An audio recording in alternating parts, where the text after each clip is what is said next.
যে এই সরকার যখন ক্ষমতা নিয়েছে তখনই কেন একটা বিপ্লবী সরকার ঘোষণা করলো না, এটা তাদের ভুল সিদ্ধান্ত ছিল। তারপর আপনি বলেছেন যে একটি জাতীয় সরকার এখনো যদি ভালো চায় তাহলে একটা জাতীয় সরকার গঠন করা দরকার, কিন্তু হঠাৎ করে এসে এখন আবার বিপ্লবী সরকারের আলাপ। এই আলাপটা কেন? বিপ্লবী সরকার হলে সরকারের ক্যারেক্টারিস্টিক্সটা কেমন হয়, কি চেঞ্জ আসবে, অন্তর্বর্তী সরকার এবং বিপ্লবী সরকারের ক্যারেক্টারে কি চেঞ্জ আসবে, এই আলাপটা আপনার একটু পর্যবেক্ষণ জানতে চাই, বিস্তারিত দর্শকদের জানাতে চাই বিপ্লবী সরকার জিনিসটা আসলে কি। পাশাপাশি আপনি জানেন যে বাংলাদেশ সেনাবাহিনী ইস্যুটাতে আমরা কথা বলছিলাম, 25 জন সাবেক এবং বর্তমান সেনা কর্মকর্তার বিরুদ্ধে ওয়ারেন্ট নিয়ে 15 জন বর্তমান সেনা কর্মকর্তা, তাদের জন্য অনেকেই মনে করছেন যে সরকার যে সাবজেক্টটি নির্ধারণ করেছে সেটা তাদের জন্য। টিআইবি একটি বিবৃতি দিয়েছে, টিআইবি বলেছে এই বৈষম্য কেন হবে, সব আসামি এক ধরনের ফ্যাসিলিটি পাওয়া উচিত। এবং আজকে পত্রপত্রিকায় দেখলাম যে মেজর জেনারেল কবির আহমেদ তিনি কলকাতায় চলে গেছেন, সেখানে অবস্থান করছেন এবং একটি খবর পত্রপত্রিকা আছে। এই দুটি বিষয়ে আপনার পর্যবেক্ষণ এবং আপনার বিশ্লেষণ দর্শকদের জন্য আশা করছি। মেজর আখতারুজ্জামান রঞ্জন। আসসালামু আলাইকুম পূর্ণিয়া, আপনার মাধ্যমে আপনার অগণিত দর্শক শ্রোতাদেরকে জানাই আমার সালাম। আসসালামু আলাইকুম। যে যেখানে আছেন ভালো থাকবেন, সুখে থাকবেন, শান্তিতে থাকবেন, সবচেয়ে বড় কথা হলো নিরাপদে থাকার চেষ্টা করবেন। আমি তো জানি না ওনারা যে আজকে যে আলোচনা হয়েছে যমুনাতে, যে কথাবার্তা, সরি ওই যে ফরেন মিনিস্ট্রির যে প্রশিক্ষণ কেন্দ্রে যে কি হয়েছে আমি জানি না, তোমার কাছ থেকে শুনলাম এই মাত্র যে এখানে তারা একটা কথা বলেছে। আমি জানি না কথাটা সত্যতা কতটুকু, এটা আমাদের মন্তব্য করার কতটুকু হবে। তবে আমি ব্যক্তিগতভাবে এখনো মনে করি, একটু কারেকশন দেই, ঐক্যমত্য কমিশনে এটা নিয়ে আলাপ হয়নি, ওখানে আলাপ ওঠেনি। যারা ওখানে জয়েন করেছেন তারা বলেছেন যে আমরা এরকম একটি আলাপ যে ভেতরে ভেতরে হচ্ছে আমরা এটা জানি, সেরকম একটা প্রক্রিয়া চলছে, এটা ঐক্যমত্য কমিশনের মিটিং এ আলাপ হয়নি। একটু যোগ করলাম। ও আচ্ছা, ঠিক আছে, তাহলে থ্যাংক ইউ ক্লারিফিকেশনের জন্য। যেহেতু এটা গসিপ, এটা গসিপ পর্যায়ে আছে, এটা মানে গল্প পর্যায়ে এখনো আছে, অনেক আলোচনা করতেছে। হ্যাঁ, হয়তো এটা অস্বাভাবিক না, এটা স্বাভাবিক আলোচনা, এটাই হওয়া উচিত ছিল। কারণ 5ই আগস্টের পট পরিবর্তনের পরে 8ই আগস্ট আমাদের কাছে এইভাবে কাঙ্ক্ষিত ছিল না। একটা সরকার হবে, সেটা 5ই আগস্ট হতে পারতো, 6ই আগস্ট হতে পারতো, সেটা বিপ্লবী সরকার গঠন করতে পারতো। বিপ্লবী সরকারের দায়িত্ব ডক্টর ইউনূস সাহেব 2 দিন 3 দিন পরে এসে নিতে পারতেন, কিন্তু আমাদের 3-4 দিন সরকারবিহীন রাষ্ট্র পরিচালনা করার কোনো প্রয়োজন ছিল না। কারণ আইনগতভাবে এরা তো কোন সরকারি কর্মকর্তা কর্মচারী ওই 3-4 দিন কোনো ডিউটি করে নাই, অফিস করে নাই, অফিসে যায় নাই। তাহলে এগুলো কিভাবে দেখাবেন? ছুটি দেখাবেন, এক্সট্রাঅর্ডিনারি লিভ দেখাবেন, কিভাবে তাদেরকে দেখাবেন? তাদের বেতনটা কিভাবে সে বৈধ করেছেন আপনারা? কারণ তারা তো কাজ করে নাকি, অফিস আদালতে কেউ যায় নাই এবং যেতে পারে নাই, কারণ কোন সরকার অধীনে তারা যাবে। তখনই আমরা বলেছিলাম যে তাৎক্ষণিকভাবে একটা বিপ্লবী সরকার গঠন করলে কন্টিনিউটি অফ দি গভর্নমেন্ট হইতো, একটা চলমান সরকার থাকতো, এবং বিপ্লবী সরকারের পক্ষে এই বিপ্লব উত্তর সকল সংস্কারগুলো 10টাকে সুন্দর জায়গায় নিয়ে আসতে পারত। সাম্প্রতিক যে সমস্ত বক্তব্য আমরা শুনতে পাচ্ছি ছোট ছোট ক্ষুদ্র ক্ষুদ্র দলের কাছ থেকে, যদিও দল ক্ষুদ্র ছোট ব্যক্তি, যেমন এবি পার্টির ফুয়াদ সাহেব যে বক্তব্যটা দিয়েছেন খুবই সুন্দর, যে আমাদেরকে নতুন বন্দোবস্ত করতে হবে, নতুন ভাবে বাংলাদেশটাকে আবার গড়ে তুলতে হবে, এবং গড়ে তোলার জন্য আমাদের সামনে ঐক্যবদ্ধভাবে সবাই আগানো ছাড়া কোনো পথ নাই। অতীতের জঞ্জাল মুক্ত করতে না পারলে সামনে আগানো কঠিন হবে। এটা খুবই সুন্দর বক্তব্য এবং গ্রহণযোগ্য বক্তব্য। তা আপনি যে বিপ্লবী সরকারের কথা বলছেন, আমিও কিন্তু প্রথম থেকে 5ই আগস্টের পর থেকে বলে আসছিলাম যে সরকারের উচিত ছিল বিপ্লবী সরকার গঠন করা। কিন্তু সরকার যে কোনো কারণে হোক, দেশীয় বিভিন্ন মানে ষড়যন্ত্র হোক, আন্তর্জাতিক চক্রান্তের কারণে হোক, বা সাহস ছিল না হয়তো, বা সেভাবে জাতিকে ফেস করার মতো মনমানসিকতা ছিল না হয়তো, ফলে সেদিন তারা বিপ্লবী সরকার গঠন না করে সংবিধানের পথে হাঁটলেন, এবং তারা যে রাষ্ট্রপতি নির্বাচিত হয়েছে পতিত সরকারের শেখ হাসিনা, উনাকে এখন পর্যন্ত রেখে দিলেন এবং উনার অধীনে ওনার শপথ নিয়ে করলেন। এটা কিন্তু মোকারি হয়েছে। মোকারি যেটা বলতে বুঝেন, এটা জাতির সঙ্গে তামাশা করা হয়েছে। এটা এটা এটা সংবিধান গিয়েও তামাশা করা হয়েছে, জাতির সামনে তামাশা করা হয়েছে। জাতি জানে না কে সরকার হচ্ছে, কেন হচ্ছে, এরা কারা, কোত্থেকে আসলো, কে তাদেরকে নিয়ে আসলো। এনজিও চাকরি করে, এনজিও কর্মচারীদের নিয়ে এসে আপনারা বানায় দিলেন। জাতির সঙ্গে এদের কোনো সম্পর্ক নাই, এরা বেশিরভাগই জাতির সামনে সুদখোর হিসেবে পরিচিত। যারা যারা সবাইকে জানে গ্রামে গঞ্জে ম্যাক্সিমাম এনজিও গুলা যারা টাকা লগ্নি করে, তারা চড়া সুদে টাকা দেয়, তাদের কাছে সার্ভিস পাওয়া যায় না, এরকম অনেকের বিরুদ্ধে বাংলাদেশের জনগণের অফুরন্ত অভিযোগ আছে। কিন্তু সেই অভিযোগগুলো এনজিওদের কারণে পত্র পত্রিকায় লেখা যায় না, লেখানো হয় না। কারণ আপনি জানেন যে একবার বিবিসির মতো টেলিভিশনে ব্রেক নিয়ে একটা আলোচনা করার পরে বিবিসি রিপোর্টারকে তাৎক্ষণিকভাবে বাংলাদেশ থেকে চলে যেতে হয় নাই, তার লন্ডন থেকে তার চাকরিচ্যুত করা হয়েছিল। কাজে এনজিওরা খুব দুর্বল মনে করেন না, প্রচন্ড শক্তিশালী তারা। ফলে তাদের কোনো অপকর্মের বিরুদ্ধে কোনো লেখালেখি করার ক্ষমতা বাংলাদেশের কোনো মিডিয়াতে নাই। এবং সোশ্যাল মিডিয়াটা তো মোটামুটি এদের দখলে, এনজিওদের দখলে, এখানেও সম্ভব না। কাজেই এই এনজিওদের নিয়ে সরকার গঠন করলেন, তারপরে মানুষের একটা প্রত্যাশা ছিল হয়তো এই সরকারটা ভালো কিছু করবে ডক্টর ইউনূসের দিকে তাকিয়ে। তারপরে দু চারজন উপদেষ্টা যারা আসছিলেন তারাও ভালো ছিলেন, তারা মানে প্রথম দিকে তো brigadier Sakhawat was very promising, কথাবার্তা খুব স্পষ্ট করে বলছিলেন এবং অনেক আগাম কথা বলে বেচারা বিপদে পড়ে গেছেন। নাহলে উনি তো অবস্থাটা সঠিকই নিয়েছিলেন, উনি ঠিকই বলেছিলেন। পরবর্তীতে সবাই এই কথাটা বললেন, কিন্তু মাঝখান থেকে ব্রিগেডিয়ার সাখাওয়াতকে অনেকের চোখের অনেকের কাছে মানে উনি বিতর্কিত হলেন, ওনাকে দৃষ্টিতে উনি খারাপ হয়ে গেলেন। যাই হোক, আজকে যে অবস্থায় সে দাঁড়িয়েছে আমি জানি না কতটুকু ঐক্যমত্য হয়েছে। তিনটি কারণে আমার মনে ঐক্যমত্য হওয়ার সুযোগটা হয় নাই মনে হয় কথাবার্তা। আমরা ট্রল নিউজে দেখলাম, সেটা দেখলাম যে মাননীয় প্রধান উপদেষ্টা সাহেব প্রথম বক্তৃতা জোর দিয়ে বলছেন যে আগামী ফেব্রুয়ারিতে নির্বাচন হবেই। তো হবেই বলতেছেন কেন? তার মানে কোনো প্রশ্ন আছে নিশ্চয়ই, কেউ বা কোনো প্রশ্নের মুখাপেক্ষি হচ্ছেন যে নির্বাচন নাও হতে পারে। তো হবেই, এবং হবেই বলছেন যখন, তাহলে এখানে যদি আজকে ঐক্যমতের সবাই যদি ঐক্যমত দস্তখত না করে, জলাই সম দস্তখত না করে, তাহলে কি হবে? তাহলে কি নির্বাচন হবে? এরকম একটা পরিবেশ নিশ্চয়ই পরিস্থিতি উনি বলেছেন। যেমন অনেকে বলে না যে আমাকে একটা গ্লাসে অর্ধেক পানি আছে, অনেকে বলে গ্লাসে অর্ধেক পানি, আবার অনেকে বলে গ্লাসটা অর্ধেক খালি। এটা দুটারই একটা অবস্থা আছে।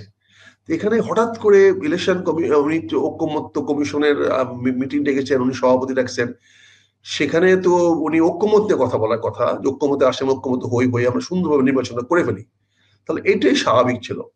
তোমরা এই কথার মধ্যে একদম চাপ সৃষ্টি মনে হচ্ছে, চাপ দেওয়া হয়েছে মনে হচ্ছে যে নির্বাচন হবেই, তবে যদি আপনারা ঐক্যমত্যে সবাই মিলে আমাকে দস্তখত করে দেন, এরকম একটা কথা তো চলে আসে। কারণ কথার বৃষ্টির কথা আসে, মানুষ তো কথা বলতে গেলে একটা কথার পরে আরেকটা কথা আসে। না হলে ওখানে গিয়েই প্রথমেই উনি এটাকে দীপ্ত কণ্ঠে বলার কি প্রয়োজন ছিল, আমার কাছে মানে খুব একটা মানে বোধ দূরে নয়, আমার কাছে কিছু সন্দেহ বসে হচ্ছে। কারণ উনি অবশ্যই কথাটাকে ব্যবহার করেছেন, যেটা আমি টিভি স্ক্রোলে দেখলাম। সে অবশ্যই যখন উনি বলেছেন, তার মানে ওনার আলোচনায় নিশ্চয়ই উনি ইনিয়ে বিনিয়ে বিভিন্নভাবে বোঝানোর চেষ্টা করেছেন যে আমাদের সবাইকে ঐক্যমত্যে দস্তখত করা দরকার। কাজে উনি প্রথমেই বলে গেছেন নির্বাচন হবে সময় মতো, আর পরবর্তীতে বলেছেন সবাই দস্তখত করার দরকার। অর্থাৎ কেন দরকার? নির্বাচনটা ফেব্রুয়ারি মাসে করতে হবে। আর যদি দস্তখত না করেন তাহলে ওনার এত ইচ্ছা থাকা সত্ত্বেও উনি হয়তো এটা করতে পারবেন না। এটা যদি না করতে পারেন তাহলে ওনার সামনে বিকল্প কি? উনি তো সাংবিধানিক সরকার হিসাবে এখন উনি থাকতে পারবেন না। আমি তো আগেও বলেছি, যদি সংবিধানে যে তত্ত্বাবধায়ক সরকারের আইনটা বিলুপ্ত হয়েছিল, যেটা হাইকোর্ট করে দিয়েছে, পুনর্বাসন করে দিয়েছে, হাইকোর্টটাকে আবার চালু করে দিয়েছে, এখন সেটা সুপ্রিম কোর্টে আপিলে অবশ্যই আছে। তো 2-4-5 দিনের মধ্যে সুপ্রিম কোর্ট খুললে পরে সেখানে আপিলে যাবে, একটা রায় হবে। যদি রায়টা স্থগিত করে দেয় তাহলে তো আমি বলছি তাহলে তো নির্বাচন হওয়ার কোনো প্রশ্ন নাই, নির্বাচন ফেব্রুয়ারিতে হবে না, হওয়ার সুযোগও নাই। আর যদি উনি এটাকে স্থগিত না রাখে, যদি এটাকে আবার চালু করে দেন, জারি করে দেন যে না সংবিধানের সেই ধারাটা চালু হয়ে গেল, তাহলে তো পরবর্তী 90 দিনের মধ্যে নির্বাচন দিতেই হবে। এবং গতকালকে যখন বলেছেন, আজকে যখন বলছেন ফেব্রুয়ারি নির্বাচন হবে, তার মানে আমরা চিন্তা করতে পারতেছি যে এই ধরনের কথা হবে। আর যদি না হয় তাহলে কি হবে? তা সেখানে স্বাভাবিকভাবে একটা প্রশ্ন আসে, যদি নির্বাচন নিয়ে কোনো জটিলতা সৃষ্টি হয়, নির্বাচন সঠিকভাবে না হয়, তাহলে এই সরকার সামনে আগানোর পথ কি? কারণ সংবিধান মেনে উনি শপথ গ্রহণ করে সরকার গঠন করেছেন। অন্তর্বর্তীকালীন সরকারটা গঠিত হয়েছে এক্সট্রা এক্সট্রা মেজারমেন্ট নিয়ে, সাংবিধানিক শূন্যতার অজুহাত দেখিয়ে, নেসেসিটি অফ ডক্ট্রিনের অজুহাত দেখিয়ে এখানে অন্তর্বর্তী সরকার গঠন করার প্রক্রিয়াটা চালু আছে। কিন্তু যদি সংবিধানটা হয়ে যায়, পুনরুজ্জীবিত হয়ে যায়, যদি তত্ত্বাবধায়কের ধারাটা পুনর্বহাল হয়ে যায়, তাহলে কিন্তু আসন্ন থাকে না, তার নেসেসিটি অফ ডক্ট্রিন থাকে না। আর এই সরকার, আমি আগেও বলেছি, যেহেতু উনি বলেছেন যে ফেব্রুয়ারি পরে থাকবেন না, অর্থাৎ ওনার ডিসকন্টিনিউ করার, উনি চলমান না রাখার তত্ত্বটা বা ইচ্ছার উনি ব্যক্ত করে ফেলেছেন। তাহলে ওনার ব্যক্ত করলে ওনাকে তো আনউইলিং হর্সকে, বা উনি তো একবার সকালে এক কথা বলবেন, বিকালে আরেক কথা বলবেন, এটা হইতে পারে না।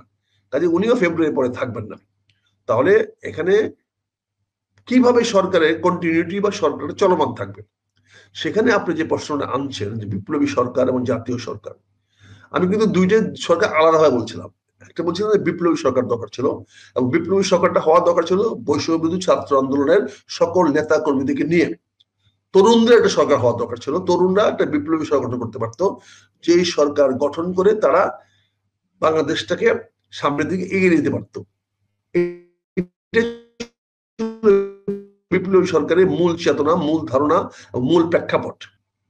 সেই প্রেক্ষাপটে আমি বলেছিলাম যে অগাস্ট উত্তর বাংলাদেশে বিপ্লবী সরকার করা উচিত ছিল, এবং সেই সরকারটা করা হচ্ছিল তৎকালীন আন্দোলনের সকল যোগ্য ছাত্র নেতাদের এবং বিভিন্ন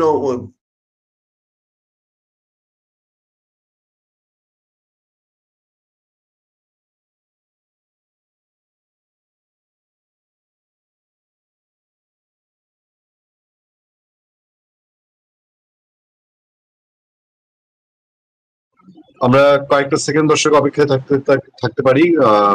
আখতারুজ্জামান রঞ্জনের এন্ডে কখনো কখনো একটু সমস্যা আমরা দেখতে পাই। আমি যেটা বলছিলাম, কথাটা কন্টিনিউ করছিলাম, সেই কথাটা যেটা আমি চালাচ্ছিলাম সেটা হচ্ছে যে 5ই আগস্টের পরপরই তখন ওই বৈষম্য ছাত্র আন্দোলন নেতাদের নিয়ে এবং তাদের ঘনিষ্ঠ, তাদের আস্থাভাজন ব্যক্তিদের নিয়ে, তাদের সঙ্গে যারা বিশ্বাসী একচ্ছত্র, তাদেরকে নিয়ে একটি বিপ্লবী সংগঠন করা উচিত ছিল। তারপরে আমি বলেছিলাম যে জাতীয় সংগঠন তাহলে কি হচ্ছে যে ওই ইয়ের আস্থা, যে ছাত্রদের আস্থা উপদেষ্টারা হারিয়েছেন, বা উপদেষ্টারা ছাত্রদের সঙ্গে টিউনিং করতে পারছেন না, এখন যে কারণে সরকারটা নড়বড়ে হয়ে গেছে বলে একটা বিপ্লবী সরকার প্রয়োজন, এরকম কি? তাহলে আমি আপনার প্রশ্নগুলো শুনতে পাচ্ছি না। বললাম যে ছাত্ররা যারা বা এই তরুণ নেতারা বলছেন এদের আস্থা উপদেষ্টারা হারিয়েছেন, বা উপদেষ্টারা নিজেরাও বিভিন্ন ভাবে অভিযুক্ত হয়ে গেছে। আমি যেটা বলছিলাম আপনাকে, জি জি প্লিজ।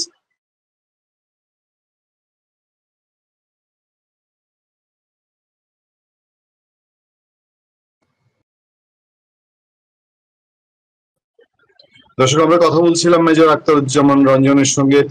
তার এন্ডে তিনি সেদিনও আমাদেরকে ক্ষুব্ধ প্রতিক্রিয়া জানিয়েছেন গ্রামীণ ফোনের উপরে, সাংঘাতিক ক্ষুব্ধ ছিলেন আক্তার ভাই গ্রামীণ ফোনের সার্ভিসের উপরে প্রচন্ড। আমি সেটাই দর্শকদের বলছিলাম, বুঝতে পারি না আমি যে কথাটা কন্টিনিউ করছি। আচ্ছা, আপনি একটু কন্টিনিউ করেন, আপনি কন্টিনিউ করেন। আমি সেটা আবার বলছি যে যেহেতু তৎকালীন সময়ে আমি বলেছিলাম যে বিপ্লব ছাত্র আন্দোলনের নেতাদের সমন্বয়ে সকল নিয়ে একটা কথা উঠতে পারে, যারা শেখ হাসিনা বিরোধী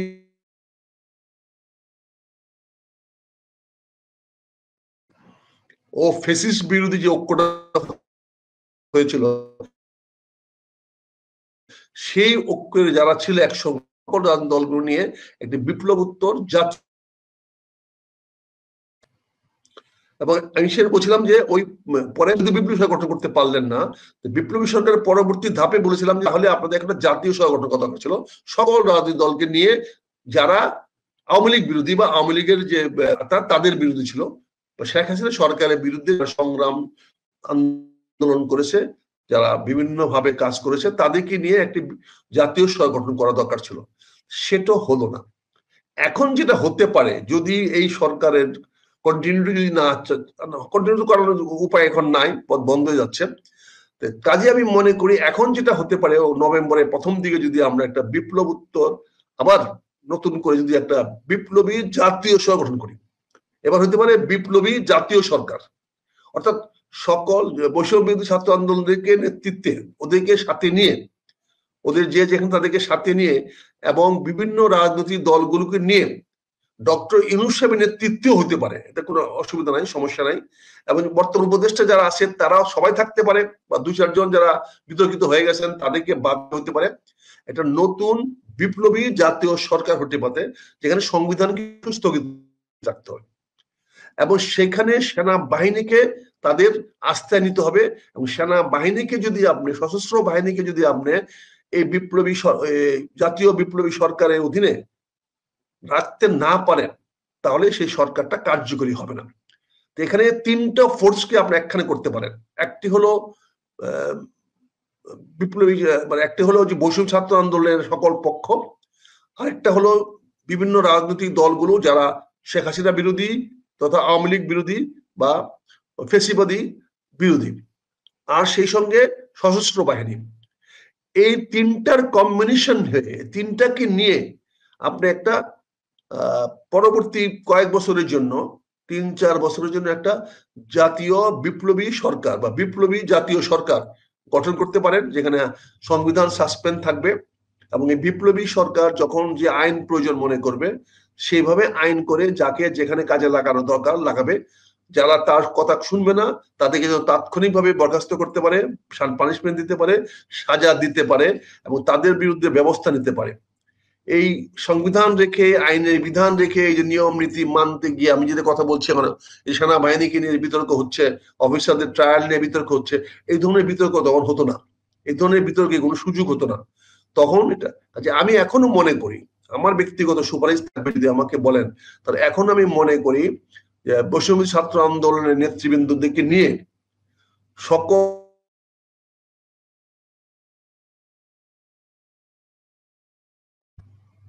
বৈষম্য ছাত্র আন্দোলনের সকল নেতৃবৃন্দ, সকল রাজনৈতিক দল যারা ওই ছিল, যারা সরকারের বিরুদ্ধে ছিল, আওয়ামী লীগ বিরোধী, যারা বিভিন্ন ভাবে আন্দোলনে প্রত্যক্ষ বা পরোক্ষভাবে শরীক হয়েছে, তাদেরকে সবাইকে নিয়ে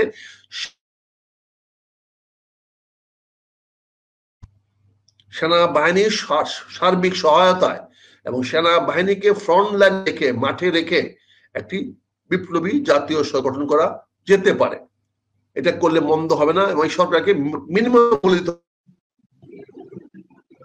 এখন আক্তার ভাই, এখানে প্রশ্ন ওঠে যে আপনার 2টা বিষয় আপনি অনেক সময় বলেন যে ফ্যাসিস্টদের, আওয়ামী লীগের 4 থেকে 5 বছর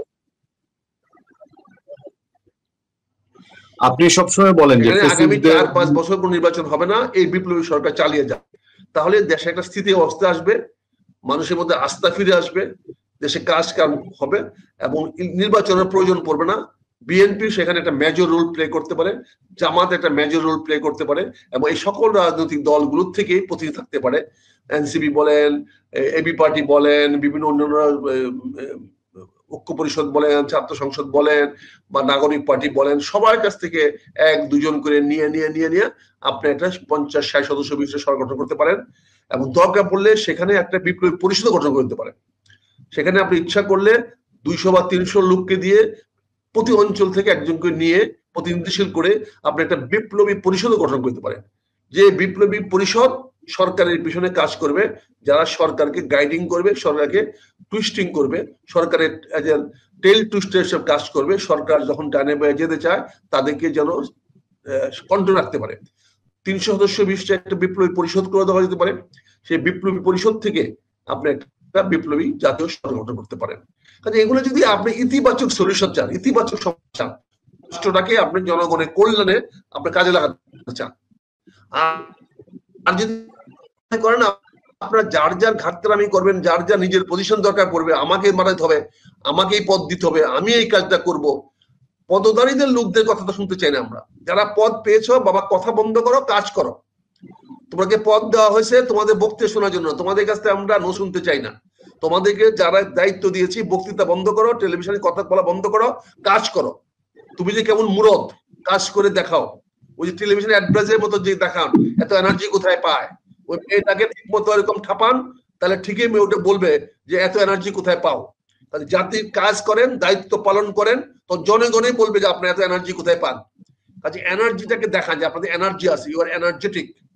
কাজে জাতীয় দায়িত্ব পালন করেন, চাপাবাজি বন্ধ করেন। নেতাদের ডেলি চাপাবাজি আমরা শুনতে চাই না, আমরা নেতাদের খবর রাখতে চাই না ওনার বাইশে আছে না মরে আছে, কিন্তু ওনাদের কাজ দেখতে চাই। আজকে শিক্ষকরা 3 দিন ধরে রাস্তায় পড়ে আছে, আপনি শিক্ষামন্ত্রীর উপদেষ্টা একটি শব্দ শুনতে পেরেছেন? তোকে কেন রাখছেন? এই শিক্ষকরা রাস্তায় কান্নাকাটি, বৈধ হোক অবৈধ হোক যাই কিছু হোক, সে তো ফেস করবে। তার জন্য কেন 3-4 দিন মানুষ এই ভোগান্তি হলো, এটা দায় শিক্ষক নেবে। কিন্তু শিক্ষামন্ত্রী আছে বলে তো বাংলাদেশে মনে হয় না। কাজে দয়া করে কাজ দেখান, আপনাদেরকে আমরা কাজ দেখতে চাই। যতক্ষণ পর্যন্ত কাজ দেখাতে না পারবেন ততক্ষণ পর্যন্ত আপনাদের এই চাপাবাজি, এই বয়ান শুনে লাভ নাই। আপনারা বহুত বয়ান দিচ্ছেন, আপনাদের নসিহতের জন্য জাতি বসে রয়েছে না। আপনি নসিহত দিতে হবে, আপনার অফিসের কাজ ছেড়ে গিয়ে ওখানে গিয়ে অনুষ্ঠানে গিয়ে বক্তৃতা দিবেন। অনুষ্ঠানে যাওয়া দরকারটা কি আপনার? আপনি অনুষ্ঠানে গিয়ে বক্তৃতা দিতে হবে কেন? আপনি যদি কিছু বলার থেকে প্রেস কে ডাকেন না, ডেলি একবার করে ডাকেন, আমার সারাদিন 24 ঘন্টা কি কাজ করলাম আপনারা জাতির সামনে বলে দেন। আপনাকে ওই বিভিন্ন ধান্দাবাজ লোকদের কাছে গিয়া ওই মিটিং এ যেতে হবে কেন? ওখানে গিয়া করতে হবে। সমালোচনা করার অভ্যাস বাদ দেন না। আপনার জনমত তৈরি করার কোনো প্রয়োজন নাই। আপনার দয়া করে কাজগুলা করেন, নিজের দায়িত্ব সঠিকভাবে পালন করেন, এবং পালন শুধু নয় করে দেখান জনগণের সামনে যে হ্যাঁ আপনি করতে পারেন, আপনার করার তাগদ আছে, শক্তি আছে। আমি আসবো জাতীয় সরকার, বিপ্লবী সরকার এবং সম্মিলিতভাবে সেনাবাহিনীকে নিয়ে, তরুণদেরকে নিয়ে, বৈষম্য ছাত্র আন্দোলন নেতাদেরকে নিয়ে একটি জাতীয় বিপ্লবী সরকার,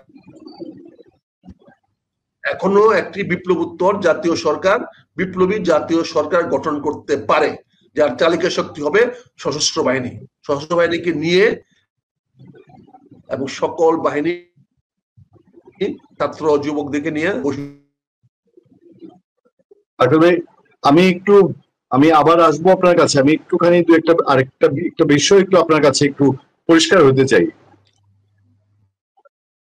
আমি মনে করি আপনার এই ধারণার সঙ্গে জাতীয় সরকার হলে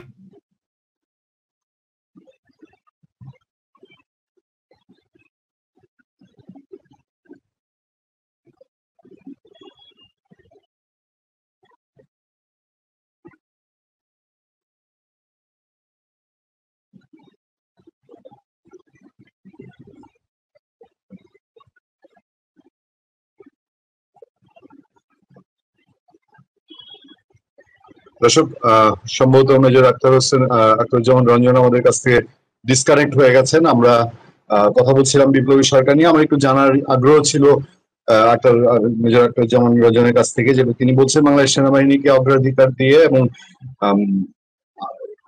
ফেসিবাদ বিরোধী শক্তিকে নিয়ে একটি জাতীয় বিপ্লবী সরকার। তবে আমি যে প্রশ্নটা ওর কাছে রাখতে যাচ্ছিলাম, যে উনি মেজর আখতারুজ্জামান রঞ্জন উনিও সবসময় বলেন যে আওয়ামী লীগের যারা অপরাধী তাদের বিচার করে, এবং অন্য যারা আছে তাদের সমর্থক, কারণ তাদের একটা বিশাল সমর্থক গোষ্ঠী, সো দ্যাট এই সমর্থক গোষ্ঠীকে বাকি রেখে একটি বিপ্লবী সরকার সারা দেশকে আবার কিভাবে ঐক্যবদ্ধ করতে পারবে, নাকি যে কারণে ব্যর্থ হচ্ছেন ডক্টর ইউনূস সরকার, প্রায় ব্যর্থতায় পর্যবসিত, সেই ব্যর্থতা আবার বিপ্লবী সরকারের কাঁধে আসবে, আরো একটি গোলযোগ লাগবে। এবং অনেকেই গৃহযুদ্ধের আশঙ্কা করেন, মেজর আক্তার করেছেন, এর আগে প্রফেসর কলিমুল্লাহ করতেন।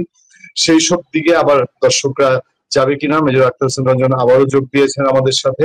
আমরা এই মতামতটা, তবে আমি একটু 1 মিনিট আরেকটা জিনিস একটু পরিষ্কার হওয়ার জন্য, তার আগে আমি 2-3টা কমেন্টের দিকে একটু নজর দিতে চাই, শুধু জেনে থাকার জন্য। আপনার কোনো বিশ্লেষণ এখানে আমি জরুরি, আপনি প্রয়োজন মনে করলে করতে পারেন। বিপ্লবী সরকার নাকি তত্ত্বাবধায়ক সরকার, 21শে অক্টোবর সুপ্রিম কোর্টের দিকে তাকিয়ে আছে, এরকম একটি বক্তব্য। তারপর আরেকজন বলছেন দর্শক যে বিপ্লবী পরিষদ যাদেরকে নিয়ে গঠন করা, তারা যদি উপদেষ্টা পরিষদের মধ্যে দুর্নীতি পরায়ণ হয় তাহলে দেশের অবস্থা কি হবে, আপনার কাছে জানতে চাইছে। পাশাপাশি সুপ্রিম কোর্টের বিষয়টি বারবারই আসছে, বিপ্লবী সরকার নাকি তত্ত্বাবধায়ক সরকার। 31শে অক্টোবর আপনার সুপ্রিম কোর্ট তত্ত্বাবধায়ক সরকারের রায় দিচ্ছেন। আরো বিভিন্ন রকম মন্তব্য আছে। আপনার কাছ থেকে অনেকেই জানতে চান যে আপনি কিশোরগঞ্জ ইলেকশন করছেন কিনা, আমি নির্বাচন করছি কিনা জানতে চায় একজন। তারপর উপদেষ্টা পরিষদের দুর্নীতি নিয়ে মন্তব্য আছে। পূর্ণিয়া ভাইকে কেন গ্রেফতার করতে হবে বুঝলাম না, একজন বোধহয় গ্রেফতারের দাবি জানিয়েছে, আমি জানি না আমার কি অপরাধ। তারপর আরেকটা ভালো বিশ্লেষণ আছে একজনের, বিএনপি তো ছাগলের 3 নাম্বার বাচ্চার 3 নাম্বার বাচ্চা। বর্তমানে নাবালক পার্টিকে তো বিএনপি ভয় পায়। বিপ্লবী সরকার হাসি লাগে কথা শুনে, আসল কথা বলেন আক্তার ভাই। সেনা শাসন জারি হচ্ছে কি? আমি আর লম্বা করতে চাচ্ছি না আক্তার ভাই, আমি আপনার কাছ থেকে যে জিনিসটা ক্লিয়ার হয়েছে, আপনি অনেক সময় বলেছেন যে আওয়ামী লীগের অপরাধীদের বিচার হোক, আওয়ামী লীগের যারা দোষী তাদের বিচার হোক। এখন দেশের একটা বড় জনগোষ্ঠী আওয়ামী লীগকে সমর্থন করে। আপনি যদি জাতীয় বিপ্লবী সরকার গঠন করেন, সেখানে যদি এত বড় একটা জনগোষ্ঠীকে সম্পৃক্ত না করেন কোনো ওয়েতে, এবং সেনাবাহিনী নিয়ে আপনি দেখেছেন এই সরকারের সময়, আমরা বুঝি আপনি বুঝেন সেনাবাহিনীকে তারা কি চোখে দেখছেন, কি করছেন। ইভেন আসিফ মাহমুদ সজীব ভুইয়া তার বক্তব্য প্রকাশ হয়েছে, যেটা প্রকাশ করেছে হাসনাত আব্দুল্লাহ, যে সেনা প্রধান বুকে পাথর বেঁধে ডক্টর ইউনূসকে মেনে নিয়েছিলেন। এরকম একটা সিচুয়েশনে মেজর আক্তার হোসেন রঞ্জনের এখানে আজকে বোধহয় নেটওয়ার্ক খুবই সমস্যা। আক্তার ভাই যদি আবার ব্যাক করেন আমরা তাহলে আক্তার ভাই এই বিষয়টা আপনি এই বিষয়টা মতামত শুনতে পাচ্ছেন?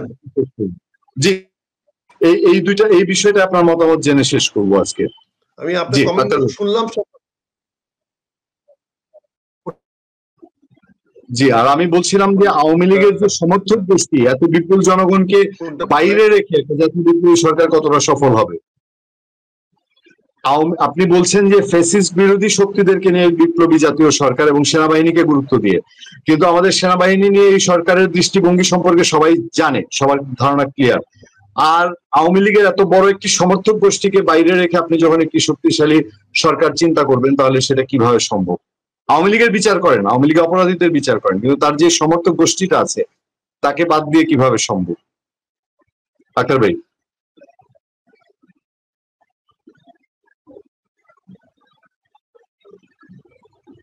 আমরা খুবই দুঃখিত দর্শক, আমরা অনুষ্ঠানের শেষ প্রান্তে, শেষ একবার শুধু আমরা চেষ্টা করবো মেজর আখতারুজ্জামান রঞ্জনকে আমরা যদি আরেকটুখানি পাই। আমি এর মধ্যে আর দু একটা কমেন্টের দিকে একটু মনোযোগ দিতে চাই। প্রচুর দর্শক কমেন্ট করছেন। শেষ একটি কমেন্ট এসছে মহসিনুল ইসলাম মহসিন, তিনি লিখছেন আক্তার ভাই বিপুলের শোতে গিয়ে আপনি একটা শিক্ষা দিয়েছেন, আমি খুশি হয়েছি। এমন ভাব করে বিপুল কিছুই জানে না, আরেকবার বিপুলের শোতে গিয়ে ওকে জয় বাংলা করে। আচ্ছা, আমি জানি না এই বিষয়টা, আমার কোনো মন্তব্য নাই। পূর্ণিয়া ভাই যথেষ্ট ভালো বিশ্লেষণ করেন। এখানে গ্রেফতারের কথা উঠা মানে হাস্যকর। আমি এই কমেন্টটা মিস করে গেছি মনিরুল ভাই, আমি জানি না কে গ্রেফতারের প্রসঙ্গ তুলেছেন। এই পরিণতি কিন্তু আওয়ামী লীগ এবং শেখ হাসিনার হয়েছে, যে এইরকম কোনো কিছু সহ্য করতে না পারার বিন্দু পরিমাণ টলারের সামনেই বিগ জিরো থিওরি নিয়ে কথা বলেছেন এক ভাই। তারপর আমি একটু উপরের কমেন্ট গুলাতে যাই, সেখানেও কয়েকটা ভালো কমেন্ট ছিল। মনিরুল ভাইয়ের কমেন্টটা তো আমি পড়েছি। সুতরাং আমরা যেটা বুঝতে পারছি যে আসলে আমরা এখন মেজর আক্তার হয়তো টোটালি ডিসকানেক্ট হয়ে গেছেন। আমি জানি না এই বিপ্লবী সরকারের বিষয়টা আমরা আজকে অথেন্টিক্যালি শুনেছি বলে আপনাদের সামনে নিজেরাও আলাপ করেছি এবং এই আলোচনার সূত্রপাত করেছি। আমরা চেষ্টা করব এই সরকারের সংশ্লিষ্ট যারা আছেন, মানে সরকারের সঙ্গে যে রাজনৈতিক দলগুলো জড়িত, তাদের এক দুজনকে বা ঐক্যমত্য কমিশনে আছেন তাদেরকে এনে আমরা একটু রাতে আরো পরিষ্কার করতে পারি কিনা যে আদতে বিপ্লবী সরকারের যে আলাপটা উঠেছে এটা কতটা শক্তিশালী, বা কোন প্রক্রিয়া থেকে, কোন চিন্তা থেকে হচ্ছে, জানানোর চেষ্টা করব। মেজর আখতার হোসেন রঞ্জন আবারও এসছেন। আমরা দর্শকদের কাছে বিনয়ের সাথে জানাতে চাই যে আমরা আক্তার ভাইয়ের কথা শুনে আমরা অনুষ্ঠান আজকে শেষ করবো। আমরা অপেক্ষায় আছি আক্তার ভাই আপনার জন্য। আক্তার ভাই প্লিজ। এখন আপনি যেটা টিআইবি কথা বললেন সেনাবাহিনীদের ট্রায়ালের ব্যাপারে, এখানে আমি একটা বিনয়ের সাথে কথা বলতে চাই। আমি অত্যন্ত দৃঢ়তার সঙ্গে বলতে চাই, শেখ হাসিনার পক্ষে সেনাবাহিনী যে সমস্ত অফিসার কর্মকর্তারা গুম, খুন বা বিভিন্ন ধরনের রাজনৈতিক প্রতিহিংসার সাথে জড়িত ছিল, তাদেরকে দৃষ্টান্তমূলক শাস্তি আমি চাই। আমি দাবি করি তাদের বিরুদ্ধে দৃষ্টান্তমূলক শাস্তি দেওয়া হোক, কিন্তু সেই সঙ্গে আমার পথ থাকবে যেটা বৈধভাবে করতে হবে। ওরা অন্যায়ভাবে করেছিল বলেই সুযোগটা পেয়েছে। অতীতে এরকম আমরা ট্রায়াল দেখেছি, যে ট্রায়াল গুলাকে ক্যামেরার ট্রায়ালের নাম বা যে কোনো ভাবে মিডিয়া ট্রায়ালের নামে বা অনেককে আত্মপক্ষ সমর্থন করার সুযোগ না দিয়ে যেনতেন ভাবে বিচারককে দিয়ে রায় কার্যকরী করে ফাঁসিয়ে দিয়ে দেওয়া হয়েছে। আমরা তখনও সেগুলো প্রতিবাদ করেছিলাম। এখনো আমরা বলতেছি এদের ফাঁসি হোক, ফাঁসি চাই আমি, কারণ তারা এমন অনেক অন্যায় করেছে যে অন্যায়গুলোকে গ্রহণযোগ্য হতে পারে না যে কোনো রাষ্ট্রীয় মানবিক মানদণ্ডের কারণে। কিন্তু আপনি প্রক্রিয়াগুলো ফলো করতে হবে। আজকে সাব জেলের কথা যেটা বলছেন, এখানে জিনিসটা বুঝতে হবে, তারা এখন পর্যন্ত সার্ভিং, তারা চাকরিরত অফিসার, তাদের গায়ে এখন ইউনিফর্ম আছে এবং তারা কিন্তু আদালতে ইউনিফর্ম পরে যাওয়ার অধিকার তারা রাখে। কারণ আপনার তাই ইউনিফর্মটা ছিনিয়ে নেন না, এখনো তার কাছ থেকে পোশাক ছিনিয়ে নেন নাই। যদি পোশাক ছিনিয়ে নিয়ে যান তাহলে আপনি তাদেরকে পুলিশের কাছে সোপর্দ করতে পারেন। যতক্ষণ পর্যন্ত তাদেরকে চাকরি থেকে আপনি ডিসমিস না করবেন ততক্ষণ পর্যন্ত তাকে ইউনিফর্মের প্রোটেকশন আপনাকে দিতে হবে। এটা জাতীয় দায়িত্ব, এটা রাষ্ট্রাশ্বাস, এটা রাষ্ট্রীয় নৈতিকতা। কারণ না হলে সরকারি কর্মকর্তারা, সেনাবাহিনীরা আগামী দিনে যুদ্ধ করবে না, আগামী দিনে জাতির দায়িত্ব পালনে তারা জীবন দিতে আগায় যাবে না। যে অফিসার এই কাজগুলা করেছে তারা কিন্তু অত্যন্ত চৌকুশ অফিসার, তারা মেধার দিক দিয়ে কিন্তু কারো কাছে কম নয়, তারা মেধাবী পরীক্ষা দিয়ে তারা এই পর্যন্ত গিয়েছে। কাজে তাদের মেধার কোনো কমতি নাই, কারোর চেয়ে কম মেধা সম্পন্ন ওরা না। কিন্তু কথা রয়েছে তাদেরকে আপনি শাস্তি দেন, বিচার করেন, বৈধ বিচার করেন, কিন্তু আপনি যেভাবে প্রক্রিয়া করতেছেন, ব্যক্তিগত আক্রোশ মেটাচ্ছেন, এটা ঠিক না। এখানে টিআইবি যে কথাটা বলছে, টিআইবি কে আমি আশা করেছিলাম টিআইবি সত্য কথাটা বলবে। হ্যাঁ, এখানে বৈষম্য করা হচ্ছে সেটা আপনি অবশ্যই বলতে পারেন, কিন্তু কেন করা হচ্ছে সেটা তো বিশ্লেষণ করা দরকার। আপনি কি একজন অফিসারকে ইউনিফর্ম আপনি কি তাকে আদালতে নিয়ে যেতে পারেন? ইউনিফর্ম তাকে আদালতে ঢুকাইতে পারেন? কারণ তাকে তো আপনি চাকরি থেকে চ্যুত করেন নাই। সিভিলে ওয়েজ যে আছে সে তো ওয়েজ, সে তো অ্যাটাচড আছে। অ্যাটাচড মানে তাকে হেফাজতে নিয়ে আসা হয়েছে, অ্যাটাচ করা হয়েছে, অ্যাটাচমেন্ট করা হয়েছে। তো অ্যাটাচমেন্ট করা মানে তো বেতন ভাতা বন্ধ থাকবে না, অর্থাৎ তার চলাফেরার রেস্ট্রিক্টেড থাকবে, তাকে রেখে দেওয়া হবে এখানে। কাজে এইগুলো তো আপনাকে টিআইবি কে দেখতে হবে। কেন আপনারা জিনিসগুলোকে এইভাবে সেনাবাহিনীদের প্রতি আক্রোশ দেখাচ্ছেন কেন? সেনাবাহিনী সারা বাংলাদেশ টিকাতে পারবেন? সম্ভব হবে? সার্বভৌমত্ব টিকে থাকবে? বাংলাদেশ টিকে থাকবে? আপনারা সবাই মিলে তাহলে কার পক্ষে কাজ করতেছেন? কাদের সুযোগ করে দিচ্ছেন? হয়তো আপনি তাদের পক্ষে না। আপনি তো বলছি মীর জাফর হয়তো ইংরেজদের পক্ষে ছিল না, ইস্ট ইন্ডিয়া কোম্পানির পক্ষে ছিল না, কিন্তু সিরাজউদ্দৌলার ক্ষতি করতে গিয়ে মীর জাফর তো ইস্ট ইন্ডিয়া কোম্পানির হাতে ভারতবর্ষকে তুলে দিয়েছিল। তা আপনারা কি চাচ্ছেন আজকে বাংলাদেশ সেনাবাহিনীর কতিপয় অফিসারদের বিরুদ্ধে আপনাদের বিশুদ্ধার দেখাতে গিয়ে, তাদের প্রতি আপনাদের আক্রোশ দেখাতে গিয়ে, তাদের ক্ষতি করতে গিয়ে আপনি সারা বাংলাদেশের জনগণের ক্ষতি করে ফেলবেন, বাংলাদেশের স্বাধীনতা, সার্বভৌমত্ব, ভৌগোলিক অখণ্ডতা নষ্ট করে ফেলবেন, বাংলাদেশের সেনাবাহিনীকে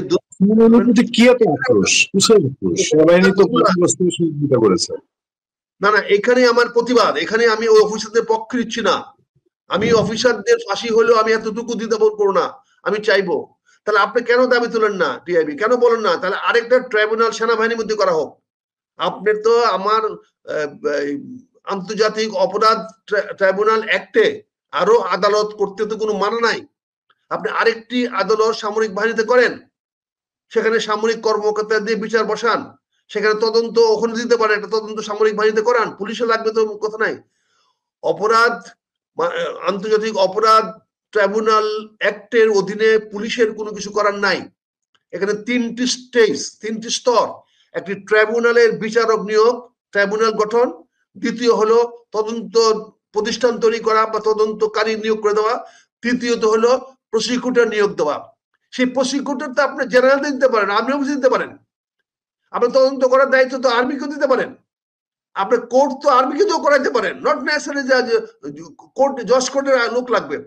আপনি তিনটা দিয়ে সেনাবাহিনীতে কোর্ট করে আপনি তাদের বিচার করান, তোকে বলে সেই বিচারটা প্রকাশ্যে করান, সবাইকে দেখান, কিন্তু বিচারটা ইউনিফর্ম পরে তারা বিচার আর্মির কোর্টে আসুক। যদি তারা দোষী হয় তাদের ফাঁসি হবে, যদি নির্দোষ হয় তারা তাদের চাকরিতে পূর্ণ বল হবে। এখানে তো তাদের মান সম্মানের প্রশ্ন না, প্রশ্ন হলো প্রসিডিউর। এখানে কাকে অপমান করলেন কাকে অপমান করলেন না সেটা বড় কথা না, প্রসিডিউর। আমি মনে করি ইউনিফর্মধারী কোনো অফিসারকে কোনো অবস্থাতেই সামরিক আওতার বাইরে কোনো বেসরকারি আদালতের বিচারের সামনে নেওয়াটা সৈনিকদের মনোবলের প্রতি আঘাত করা হবে, সেনাবাহিনীর মনোবলের প্রতি আঘাত করা হবে। দেশের সশস্ত্র বাহিনীকে দুর্বল করা হবে, জাতীয় সার্বভৌমত্ব ক্ষুণ্ণ করা হবে, দেশের অখণ্ডতাকে হুমকির মধ্যে ফেলে দেওয়া হবে। এটি হলো আমার অভিযোগ। এটার জন্য আমি দায়ী হতে পারি অভিযোগ আনার জন্য, সেটার জন্য আমার বিচার আপনারা করতে পারেন। কিন্তু আমি শেষ মুহূর্ত পর্যন্ত বলে যাব যে সেনা কর্মকর্তাদেরকে আপনি পাবলিক কোর্টে নিয়ে হ্যারাসমেন্ট করার কোনো অধিকার নাই। আর সাব জেল তৈরি করে কোনো বৈষম্য সৃষ্টি করা হয় নাই। এটাই সার্ভিং অফিসারদের প্রতি প্রপার তাদের যতটুকু পাওনা তাই দেওয়া হয়েছে, এর বাইরে কিছু দেওয়া হয় নাই। অযথা সেনাবাহিনীর বিরুদ্ধে এভাবে প্রপাগান্ডা আপনারা দয়া করে করবেন না। এটা কিন্তু এর মাধ্যমে কিন্তু আপনার ভারতের পক্ষে কাজ করতেছেন, এর মাধ্যমে কিন্তু আপনার শেখ হাসিনার পক্ষে কাজ করতেছেন। সরি আমি কথাটা বলার জন্য। আপনারা যারাই আজকে এটা নিয়ে বাড়াবাড়ি করতেছেন তারা সবাই কিন্তু প্রকারান্তরে ইচ্ছা হোক অনিচ্ছা হোক ভারতকে সাহায্য করতেছেন এবং শেখ হাসিনাকে সাহায্য করতেছেন। আপনারা হয়তো আগামীতে শেখ হাসিনা দ্বারা পুরস্কৃত হইতে পারেন, আপনারা হয়তো আগামীতে ভারত দ্বারা পুরস্কৃত হইতে পারেন। অতীতে আমরা দেখেছি এরকম কারা কি ভাবে পুরস্কৃত হয়েছে। আমরা এই দেশে অনেক কে দেখেছি অতীতে কে কি সুযোগ সুবিধা নিয়েছেন। কাজে আমি অনুরোধ করব, আপনারা টিআইবি যে কথাটা বলেছেন আমি তাদের প্রতি শ্রদ্ধা রেখে বলবো যে আপনারা আরেকটু ডিপে যান, আরেকটু বি রিয়েলিস্টিক। খালি ওই এক ধরনের কথাবার্তা বলে করেন না।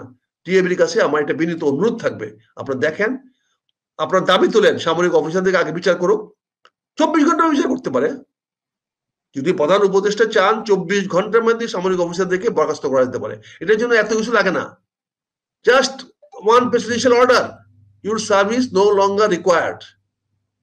সেনাবাহিনীর চাকরি খাইতে 5 মিনিট লাগে না, সাদা কাগজ দরকার, দস্তখত করে সিল মারে ছেড়ে দিবে, বাস, চাকরি নাই।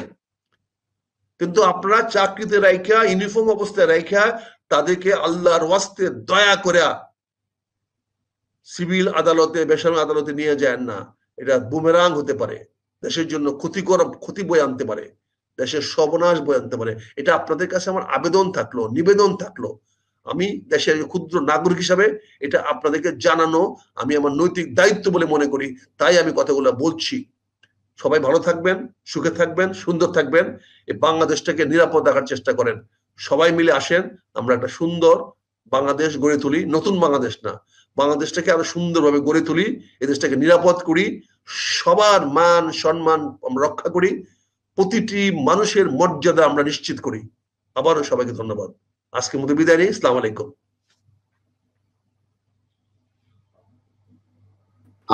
আপনার কথার সাথে শেষ একটা মন্তব্য করে শেষ করি। আমি কয়েকদিন আগে একটা আলোচনায় বলছিলাম যে আওয়ামী লীগের কোনো না কোনো একটা অংশ আনুষ্ঠানিক ভাবে একদিন এই সরকারকে গলায় ফুলের মালা দিবে এবং ধন্যবাদ জানাবে, আনুষ্ঠানিক ভাবে ধন্যবাদ জানাবে তার উপকার করার জন্য। গত 1 বছরে যা যা করেছে অনেক কিছুই পরে তার জন্য এই সরকারের হিতে বিপরীতে আওয়ামী লীগের ফেভারে গেছে।